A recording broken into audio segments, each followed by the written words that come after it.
नमस्कार, कृति समाचारमा स्वागत छ। म स्वरूपा थापा मगर। समाचार सुरु गरौं मुख्य खबरबाट। सत्तारूढ नेपाल कम्युनिस्ट पार्टी नेकपा विभाजनको असर प्रदेश तहमा देखा पर्न थाल्यो। प्रदेश 1 प्रदेश सभामा नेकपाको 2/3 सदस्य नेकपाबाट निर्वाचित। लकडाउनले थला पारेको पर्यटन उठाउनका लागि अहिले सौराहाका व्यवसायीहरू आन्तरिक पर्यटकहरूलाई निम्ता गर्दै देश दौडाहामा। क्षेत्रीय होटल संघ चितवनको टोलीले शुक्रबार धरानमा पत्रकार सम्मेलन गर्दै सौराहा घुम्न आह्वान। प्रदेश नम्बर 1 मा पछिल्लो 24 घण्टामा 415 जना कोरोना संक्रमित डिस्चार्ज। होम आइसोलेसनबाट 379 जना डिस्चार्ज। भोजपुरको भोजपुर नगरपालिका 5 का 38 वर्षीय प्रेम कुमार तामाङको बोलेरो गाडीले खिचेर मृत्यु।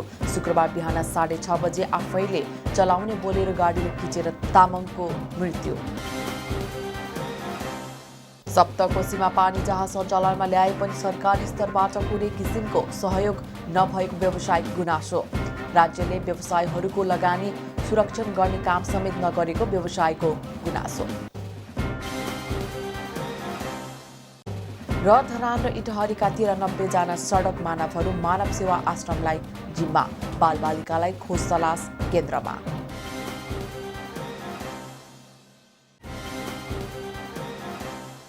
अब समाचार विस्तारमा। सत्तारूढ नेपाल कम्युनिस्ट पार्टी नेकपा विभाजनको असर प्रदेश तहमा देखा पर्न थालेको छ। प्रदेश 3 मा मुख्यमन्त्री डोरमणि पौडेल विरुद्ध नेकपाकै सांसदहरूबाट अविश्वासको प्रस्ताव दर्ता भएपछि प्रदेश 1 मा पनि त्यसको असर परेको छ। सत्तारूढ दल नेपाल कम्युनिस्ट पार्टी विभाजन हुँदा जुनसुकै बेलामा पनि ढल्न सक्ने अवस्थामा रहेको प्रदेश सरकारहरूमध्ये प्रदेश 1 पनि हो। प्रदेश 1 प्रदेश सभामा नेकपाको 2/3 सदस्य नेकपाबाट निर्वाचित भएका थिए। 93 जनाको प्रदेश सभामा 67 सदस्य नेकपाका छन्। अहिले पार्टी विभाजन भएको अवस्थामा प्रदेश सरकारका मुख्यमन्त्री भने अल्पमतमा परिसकेका छन्। उहाँको समर्थनमा बढीमा 18 प्रदेश सभा सदस्यहरू मात्र रहेका छन्।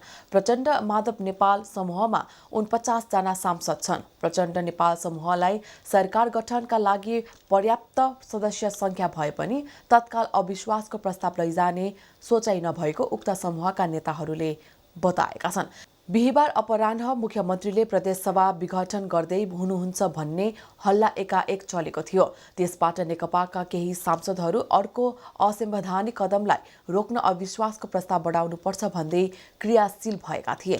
तर अविश्वासको प्रस्ताव लैजाने र अनावश्यक रूपमा समस्या बढाउनु भन्दा प्रक्रियाहरू कसरी बढ्छन् केही समय धैर्यता गर्नु उपयुक्त हुने सुझावका आधारमा नेकपाका सांसदहरू पर्ख र हेरको अवस्थामा रहेका छन्।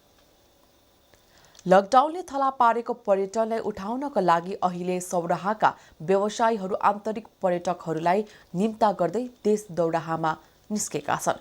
क्षेत्रीय होटल संघ चितवनको टोलीले शुक्रबार धरानमा पत्रकार सम्मेलन गर्दै सौराहा घुम्न आह्वान गरेको छ।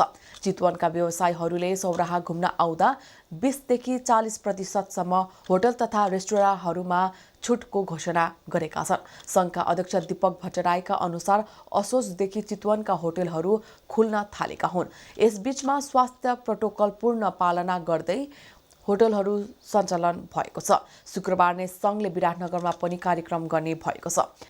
विराटनगरमा चितवनका पर्यटकीय गतिविधिहरू समेटिएको वृत्तचित्र प्रदर्शन भएको छ भने चितवन घुम्न किन जाने, कसरी जाने, के लिएर जाने, कति दूरी छ जस्ता विषयहरू प्रस्तुत गरिएको संघका निवर्तमान अध्यक्ष सुमन घिमिरेले बताउनुभयो। उहाँका अनुसार विगतमा भारतमा यस्तै प्रबन्धन कार्यक्रम लिएर संघ जाने गरेको थियो। लकडाउन अघि नै घुमौं सौराहा कार्यक्रम आन्तरिक पर्यटकहरू लक्षित गरेर तयार गरिए पनि लकडाउनले असर गरेको उहाँको भनाइ छ। संघका कोषाध्यक्ष माधव दवाडीका अनुसार लकडाउनको कारण सौराहाले मात्र दैनिक 50 लाख आर्थिक क्षति बेहोर्नु परेको थियो। चितवनभरिकै हिसाब गर्दा दैनिक 80 लाख पुग्ने उहाँले बताउनुभयो। अहिले केही सुधार भए पनि 40-45 लाखतिर क्षति घट्यो होला। उनले भने 7-8 महिना लकडाउनले घरभित्रै थुनिएको कारण पनि परिवारसहित घुम्न आउने क्रम बढेको छ। कर्पोरेट हाउस एनजीओ आइएनजीओहरूको कार्यक्रम सेमिनारहरू पनि स्वास्थ्य प्रोटोकल पालना गर्दै आयोजना हुन थालेकोले पर्यटन व्यवसायीहरूलाई थोरै भए पनि राहत हुन थालेको उहाँले बताउनुभयो।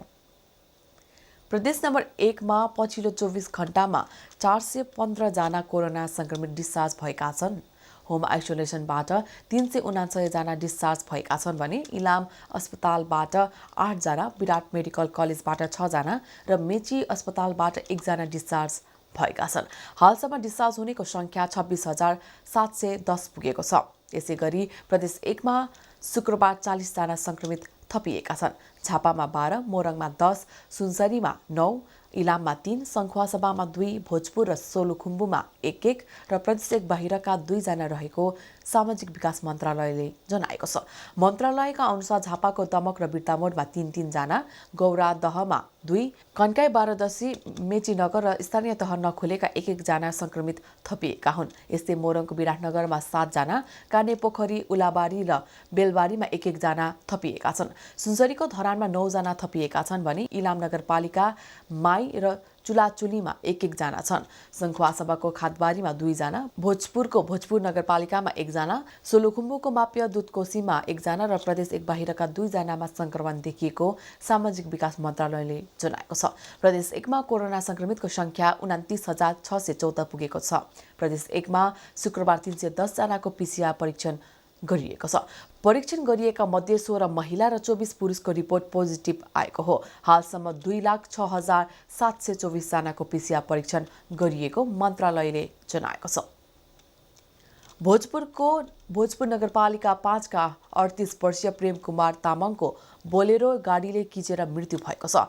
शुक्रबार बिहान 6:30 बजे आफैले चलाउने बोलेरो गाडीले किचेर तामाङको मृत्यु भएको हो। घर छेउमा पार्किङ गरी राखेको मे 1J2988 नम्बरको बोलेरो गाडी स्टार्ट नभएपछि अगाडि गएर चेक गर्ने क्रममा 81 गाडी गुडेर तामाङलाई किच्दा घटनास्थलमा नै मृत्यु भएको जिल्ला प्रहरी कार्यालय भोजपुरले जनाएको छ। कृति समाचारमा अब विज्ञापनको पालो।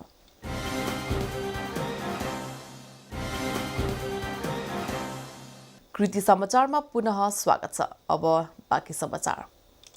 पर्यटन प्रबन्धनका साथै स्थानीयलाई सेवा प्रवाह गर्ने उद्देश्यले नेपालकै सबैभन्दा ठूलो नदी सप्तकोशीमा निजी क्षेत्रबाट मिनी पानी जहाज जेट बोट सञ्चालनमा आएको लामो समय भएको छ। यसरी व्यवसायीहरूले नेपालीको सपना पूरा गर्ने उद्देश्यले पानी जहाज सञ्चालनमा ल्याए पनि सरकारी स्तरबाट कुनै किसिमको सहयोग नभएको व्यवसायीले गुनासो गरेका छन्। सप्तकोशी नदीमा केही वर्ष यतादेखि जेट बोट सञ्चालनमा आए पनि जेट बोट सञ्चालनका लागि सरकारी स्तरबाट नीति निर्माणका साथै व्यवस्थापनका लागि कुनै किसिमको सहयोग नभएको व्यवसायीले गुनासो गरेका हुन्। प्रधानमन्त्री केपी शर्मा ओलीले पानी जहाजको परिकल्पना गरे पनि सरकारी स्तरबाट गर्न नसकिरहेको समयमा निजी लगानी गरेर मिनी पानी जहाज सञ्चालन ल्याए पनि राज्यले व्यवसायीहरूको लगानी सुरक्षण गर्ने काम समेत नगरेको सप्तकोशी टुरिज्म वाटर ट्रान्सपोर्टेसन सञ्चालक क्षितिज पौडेलले बताए। उनले पानी जहाज सञ्चालनका लागि बाधा अर्चन हटाउनेदेखि धार्मिक पर्यटनको प्रबन्धनमा समेत राज्यले केही नगरिदिएका कारण व्यवसायीहरू हतोत्साही भइरहेको गुनासो गरे। यसमा राज्यतर्फबाट चाहिँ हामीलाई कुनै पनि सहयोग नभएकोले हाम्रो राज्यसँग चाहिँ एकदमै ठुलो गुनासो रहेको छ।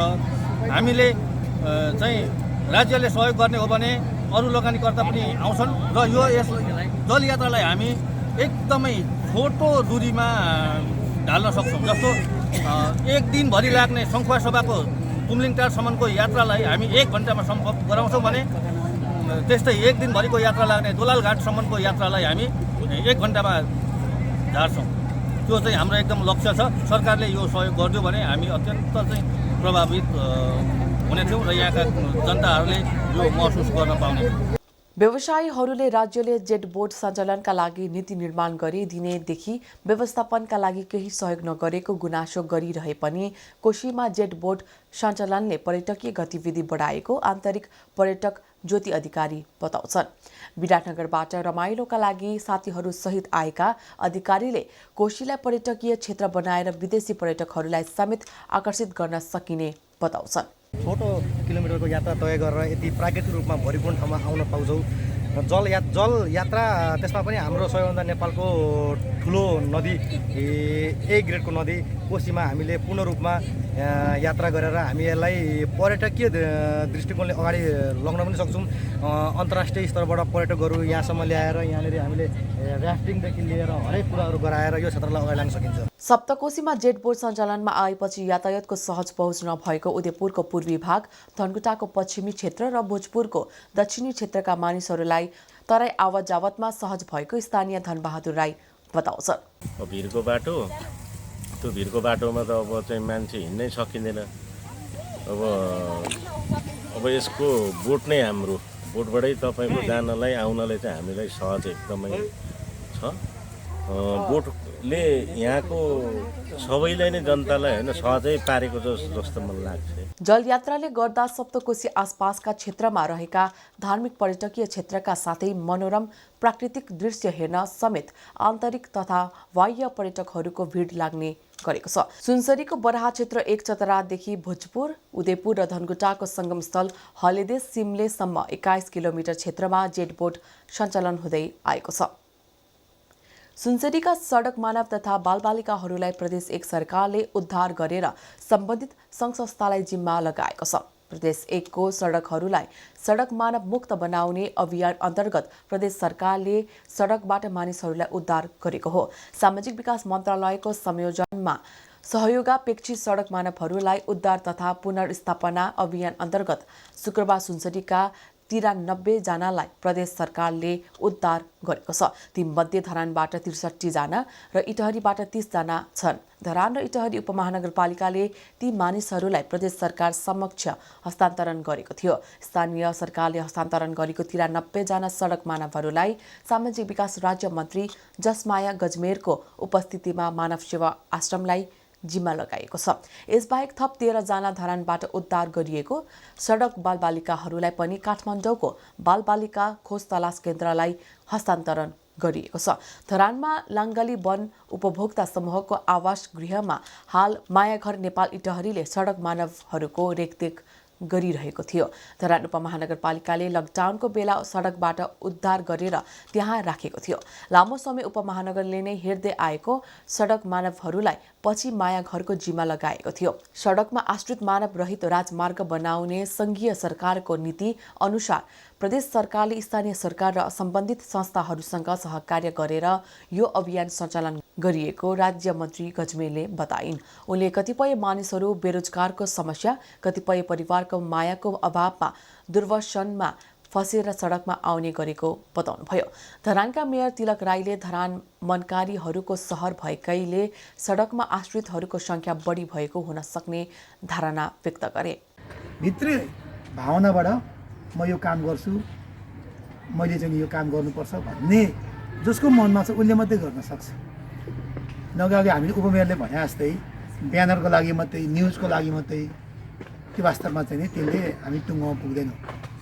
त्यसो भएको हुनाले अहिले हामी सडक मानव रहित बनाउने नेपाल सरकारको दृष्टिकोण जसलाई प्रदेश सरकारले कार्यान्वयन गर्न खोजिरहेको छ त्यही अन्तर्गत हामी सहभागी हुन खोजिरहेको छौँ। सडकमा बाध्यता वा रहरले आश्रित भएकाहरूको वर्गीकरण गरेर मानव सेवा आश्रमले सेवा प्रदान गर्न र सिपमूलक तालिम दिएर पुनर्स्थापना गर्न पनि आग्रह गरे। यसको लागि स्थानीय तहबाट पनि सहयोग गर्ने आश्वासन दिए। इटहरीकी उपमेयर लक्ष्मी गौतमले सडकमा मानिसहरू किन आउँछन् भन्ने विषयमा रिसर्च गर्न आवश्यक भएको बताउनुभयो। साथै शुक्रबार मायाघर नेपालले लकडाउनको समयमा सहयोग गर्ने विभिन्न सङ्घ संस्थालाई सम्मान गरेको छ। लोकलक्ष्मी स्मृति प्रतिष्ठान, होप धरान र नेपाल रेडक्रस सोसाइटीलाई सम्मान गरेको छ। कृति समाचारको अन्त्यमा पुनः एकपटक मुख्य खबरहरू। सत्तारूढ नेपाल कम्युनिस्ट पार्टी नेकपा विभाजनको असर प्रदेश तहमा देखा पर्न थाल्यो। प्रदेश 1 प्रदेश सभामा नेकपाको 2/3 सदस्य नेकपाबाट निर्वाचित। लकडाउनले थला पारेको पर्यटन उठाउनका लागि अहिले सौराहाका व्यवसायीहरू आन्तरिक पर्यटकहरूलाई निम्ता गर्दै देश दौडाहामा क्षेत्रीय होटल सङ्घ चितवनको टोलीले शुक्रबार धरानमा पत्रकार सम्मेलन गर्दै सौराहा घुम्न आह्वान। प्रदेश नम्बर 1 मा पछिल्लो 24 घण्टामा 415 जना कोरोना संक्रमित डिस्चार्ज। होम आइसोलेसनबाट 379 जना डिस्चार्ज। भोजपुरको भोजपुर नगरपालिका 5 का 38 वर्षीय प्रेम कुमार तामाङको बोलेरो गाडीले खिचेर मृत्यु। शुक्रबार बिहान 6:30 बजे आफैले चलाउने बोलेरो गाडीले खिचेर तामाङको मृत्यु। सप्तकोशीमा पानी जहाज सञ्चालनमा ल्याए पनि सरकारी स्तरबाट कुनै किसिमको सहयोग नभएको व्यावसायिक गुनासो। राज्यले व्यवसायीहरूको लगानी सुरक्षण गर्ने काम समेत नगरेको व्यवसायको गुनासो। र धरान र इटहरीका 93 जना सडक मानवहरू मानव सेवा आश्रमलाई जिम्मा, बालबालिकालाई खोज तलास केन्द्रमा। हवस् त कृति समाचार यति नै। कृति टेलिभिजन हेर्दै गर्नुहोला। नमस्कार।